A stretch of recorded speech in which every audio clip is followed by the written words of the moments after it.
కోనసీమ ఉపాధ్యాయ JAC తరపున మా విన్నపం ఏంటంటే, సమ్మెలోకి వచ్చిన దాటి నుంచి సమ్మె అంటే సెలవు కాదు, మరి రెట్టించిన ఉత్సాహంతో విప్లవ జ్వాలలు రగిలించాలనే ఉద్దేశంతో ఉపాధ్యాయులంతా కూడా ప్రతిరోజు ఉదయం 9 గంటలకి స్థానిక అమలాపురం బాయ్స్ హై స్కూల్లో మీట్ అయ్యి సమాజాన్ని ప్రేరేపించడం కోసం, స్ఫూర్తి నింపడం కోసం కార్యక్రమాలు తీసుకుంటా ఉన్నాం.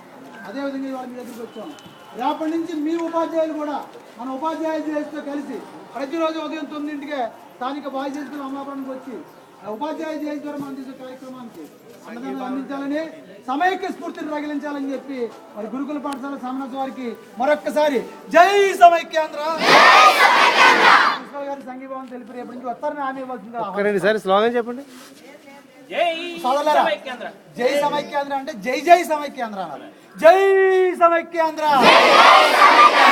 జై సమైక్యాంధ్ర. సమైక్యాంధ్ర తప్ప మర్యాద వద్దు. సమైక్యాంధ్ర తప్ప, సమైక్యాంధ్ర తప్ప, సమైక్యాంధ్ర తప్ప. ఉపాధ్యాయ ఉద్యోగ కార్మికుల ఐక్యత వర్ధిల్లాలి.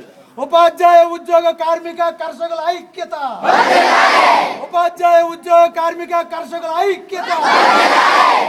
ప్రిన్సిపల్ గారిని వారు లేకపోతే ప్రపంచంలో లేదు. ఇవాళ విద్యార్థి జరుగుతోంది, ఇక్కడ మళ్ళీ ప్రతిబింబిస్తాం. ఉపాధ్యాయ జేఏసీకి ఉద్యోగ అభినందనలు. మరి గత 45 రోజులుగా ఈ సమైక్యాంధ్ర ఉద్యమం జరుగుతుంది. ఇందులో మరి ఆర్టీసీ సంఘాలు కానివ్వండి, ఉపాధ్యాయ సంఘాలు, ముఖ్యంగా ఎన్జిఓలు అందరూ పాల్గొని చాలా సేకరణలు చేస్తూ వచ్చారు. అయితే మాది రెసిడెన్షియల్ స్కూల్స్ వ్యవస్థ కాబట్టి పిల్లలు మా దగ్గరే ఉంటారు కాబట్టి మాకు కొన్ని రిస్ట్రిక్షన్స్ ఉండడం వల్ల మేము